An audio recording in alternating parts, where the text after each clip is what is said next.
Russia stands unshakably with Venezuela. Foreign Minister Sergei Lavrov signals Moscow's commitment to support Caracas and warns against U.S. provocation, calling Venezuela not just an ally, but a strategic partner in a changing world.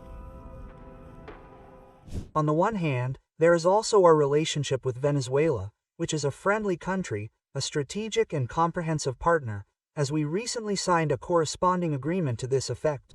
A treaty that protects sovereignty. Lavrov emphasizes that the new Comprehensive Strategic Partnership Treaty is a framework for military technical cooperation and mutual defense.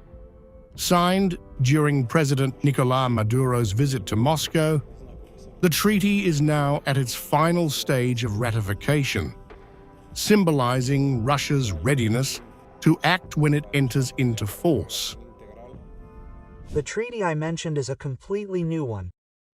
It was signed in May during President Nicolás Maduro's participation in events marking the 80th anniversary of victory in the Great Patriotic War in Moscow.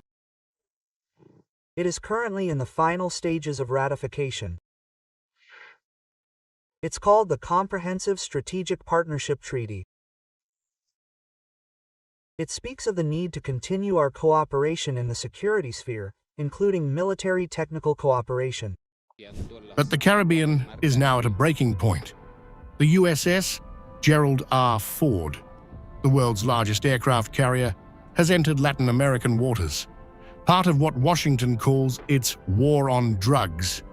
It's the biggest U.S. naval presence in the region since 1989, joined by destroyers, aircraft, and a nuclear-powered submarine. The Bolivarian National Armed Force is stronger than ever as it joins with the Venezuelan people to defend national sovereignty. In response, Venezuela has gone into full mobilization. Under Plan Independence 200, over 200,000 soldiers, backed by air, land, river, and missile forces, are carrying out live-fire exercises across Carabobo, Táchira, Zulia, Amazonas, and Bolívar.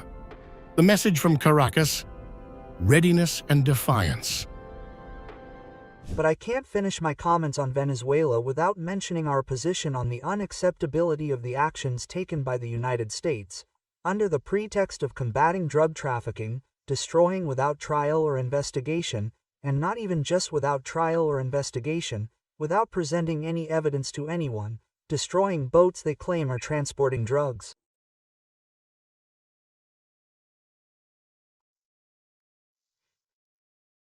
This is, in general, not the way law-abiding countries act, but those who consider themselves above the law.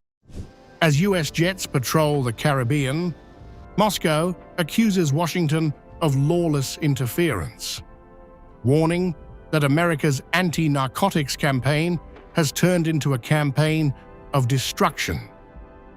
We are ready to fully implement the obligations we have mutually agreed upon with our Venetian friends in this treaty. Incidentally, it hasn't yet entered into force. Ratification procedures have been completed in Venezuela. We literally have a few days left. Both chambers of the State Duma and the Federation Council have already held the necessary hearings, so it's literally on the way out. And we will, as I already said, strictly adhere to the obligations it enshrines.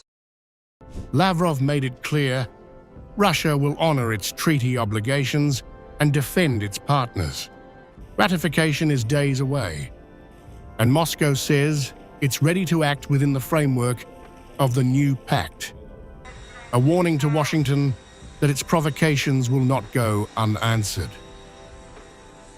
As the U.S. escalates its naval presence and Venezuela mobilizes its forces, the Caribbean teeters on the edge of confrontation.